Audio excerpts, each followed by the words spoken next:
How to send email campaigns in HubSpot. So first, go to HubSpot and then just hover mouse over this icon here and then click on email. From there, you can just click on create email here at the top right and then click on regular and then click on next. Now from here, you can either start from scratch or just choose any of the templates here. So let's say I'm going to choose this one. And then you can just edit the template here. Just add anything here. You can use the options here. And then you can edit the settings here as well. And then you can just click on send or schedule. Now from here, you can just choose your recipients. So just choose this one. And then you can also send any of your contacts here that you don't want the email to be sent to.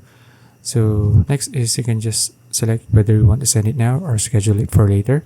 So after that, you can just click on review and send here at the top right. As you can see, there are warnings here since I haven't really updated or added anything to the email.